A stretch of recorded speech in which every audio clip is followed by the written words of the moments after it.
कनक कनकते 100 गुनी मादकता अधिकाय, जिमी खाए बौराए जन, जिमी पाए बौराए। नीतिकारों ने लिखा है कनक मतलब धतूरा और कनक मतलब सोना। कनक कनकते 100 गुनी, धतूरे से सोने में 100 गुनी मादकता है।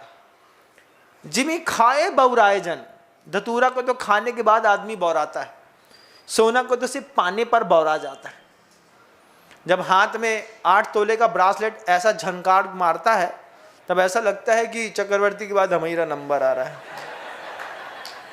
हामी चक्रवर्ती क्या समझे, देखो रोज गोल्ड का, ए भाई देख तो समझ तो। अब कोई नहीं देखे तो फिर बार बार ऐसा हाथ, अरे यार हाथ में बहुत दर्द है, अरे यार तेरा ब्रासलेट बहुत है, वही तो 8 तोले का है।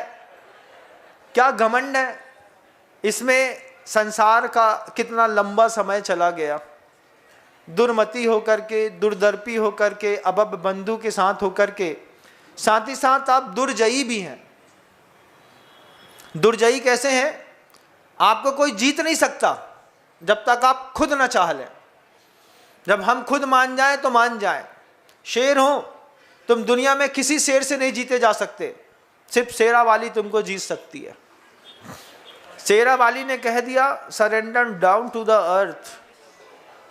वो कितना ही उचकने वाला इंसान क्यों ना हो, शांत बैठ जाएगा। सिर्फ पत्नी है जो पति की नाक में नकेल कसी है, नहीं तो संसार में कोई नकेल नहीं कर सकता। एक पुरुष को एक पुरुष समझा दे बहुत बड़ी बात है। पत्नी तो सिर्फ इशारे में, महाराज पूरी टोन हर चीज़ समझते हैं हम, बिल्कुल कहाँ मॉडरेशन ठीक करना है, कहाँ पिच बदलनी है इनकी, कहाँ टोन बदलनी है। हमसे बोलिए ना, ऐसा घुमाएंगे एक बार में सब सेट हो जाएगा। जीवन शैली कैसी हो गई, दुर्मति की हो गई, दुर्जयी हो गई, कोई जीत नहीं सकता आपको।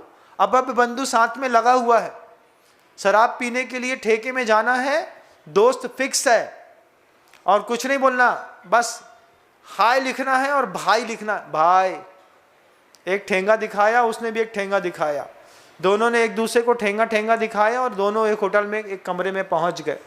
रचा पचा है पूरा। इंदौर पूरा शहर देख करके आ रहा हूँ। 8 महीने गली गली मोहल्ले मोहल्ले घूमता रहा, बड़े बड़े बार देखे, क्लब देखे, सब कुछ देख समझ के सीख करके देख करके निकला मैं। क्या नहीं होता, किसके साथ, हमारे आपके साथ। अब बंधु मिल जाए बस एक, दुर्जयी हो गए आप, दुर्मति हो गए आप, उसके साथ ही साथ दुर्दर्पी हो गए। कोई भी सम्मुख में आता है, आपके सामने कोई भी व्यक्ति आएगा, आप उसको नीचा एक बार जरूर दिखाएंगे अपने एटीट्यूड से। आप एक बार उसको इग्नोर करते हैं। जब आप अपने परिवार के लोगों को इग्नोर करते हैं, परिवार के लोगों को बात समझ में आती है, धीरे धीरे उसको भी आदत पड़ जाती है और आदत पड़ने के बाद आपकी इग्नोर करने की क्षमता भी खत्म हो जाती है। ठीक वैसे ही जैसे आपने 25 mg की कोई टेबलेट खानी थी 5 mg की, खाली 25 mg की, अब दोबारा कोई बीमारी होगी तो 25 mg की टेबलेट नहीं लगने वाली, अब आपको 50 mg की चाहिए। 50 mg की ले आए, धीरे धीरे शरीर को उसकी आदत पड़ गई, अब 100 mg की। कुछ लोग 1000 mg की टेबलेट खाते हैं, जबकि मेडिकल साइंस के फार्मूला कहते हैं 5 mg की टेबलेट से आपका कोई भी रोग दूर हो सकता है। लेकिन जब आप 250 mg की, 300 mg की, 350, 500 mg, 1000 mg की टेबलेट खाते हैं, उसका सीधा सीधा असर आपके लीवर पर पड़ता है। धीरे से गोली खाकर के स्वास्थ्य ठीक करने के चक्कर में आप अपना दूसरा स्वास्थ्य बिगाड़ लेते हैं। कभी आपने, इसमें से कोई डॉक्टर भी है क्या? एक आध कोई डॉक्टर नहीं है? डॉक्टर अक्षय जैन तो हैं, वो डेंटिस्ट हैं। आप देखिएगा, एक गोली लिखते हैं, फिर उसमें एक एंटीबायोटिक लिखते हैं, फिर उसको गोली के चक्कर में एंटीबायोटिक लिखी, अब एक एंटी एलर्जिक लिखेंगे। क्या ये गोली खाएंगी तो गोली एलर्जी करेगी, तो तीसरी गोली लिखी जाती है एक एंटी एलर्जिक। एक गोली का साइड इफेक्ट संभालने के चक्कर में 3 गोली और निकालनी पड़ती हैं, तब जाकर के 4 गोली खाते हैं, तब जाकर के तुम्हारी छींक पात मुंह सब बंद होता है, नहीं तो कुछ बंद ही नहीं हो रहा। महाराज कैसा जीवन है, कैसा विद्रूप जीवन है, कैसी सोच और मानसिकता के साथ जीवन के, किसी के 15 साल, किसी के 25, किसी के 50 और किसी के 80 साल निकल गए। बंधुओं, हम कहाँ से कहाँ पहुँच गए। लेकिन आचार्य कहते हैं एक बार अपनी प्रकृति देखिए। आचार्य और कहते हैं आचार्य कहते हैं परतंत्रता स्वभाव है। जहाँ तीर्थंकर स्वतंत्र हैं, हम हर चीज में परतंत्र हैं। हमको कुछ ना कुछ ऐसा चाहिए जो किसी और निमित्त से पैदा होकर के हमारी जिंदगी में समा जाए। आचार्य श्री जी कहते हैं तुमने कुछ भी चीज़ बनाई उसमें कहीं ना कहीं दोष वाली चीज़ तो बनती रही, लेकिन वो कृतकृत हुए, आप कृति हैं। कृति कैसे है? कृति शब्द में तो आचार्य श्री जी ने ऐसा व्याख्यान दिया था हम लोगों को कि बोले संसार में अभी भी 85 साल का बब्बा दुकान चलाता मिल जाएगा।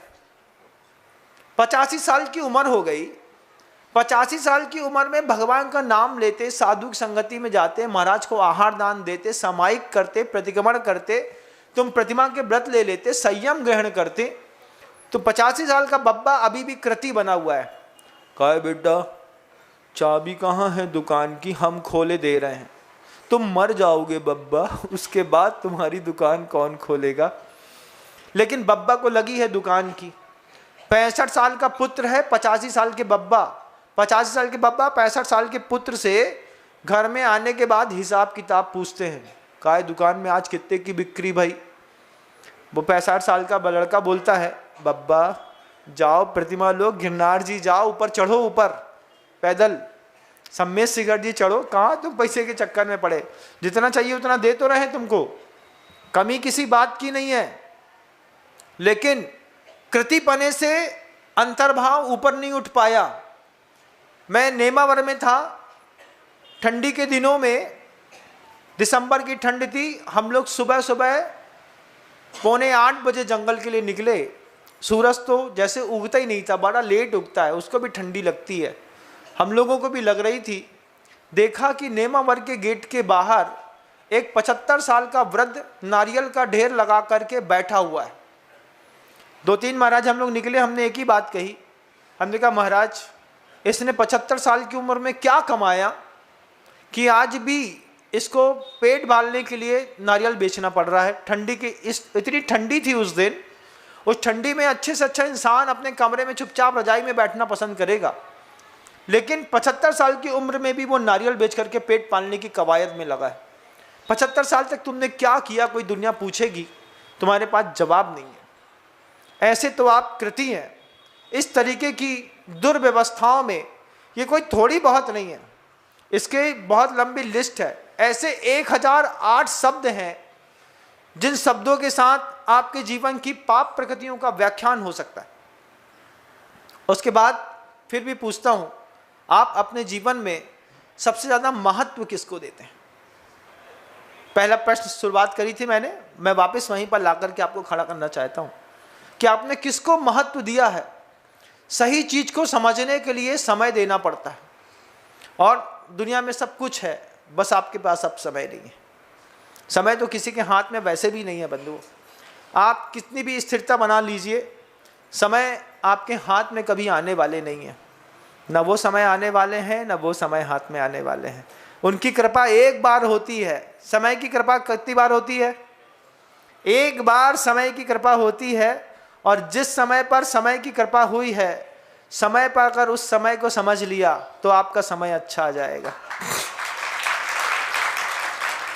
आपका 10 बजने को आया, शब्दों को विराम दूंगा, लेकिन भावना रखूंगा आप मेरे उद्बोधन को गहराई से समझने का प्रयास करिए।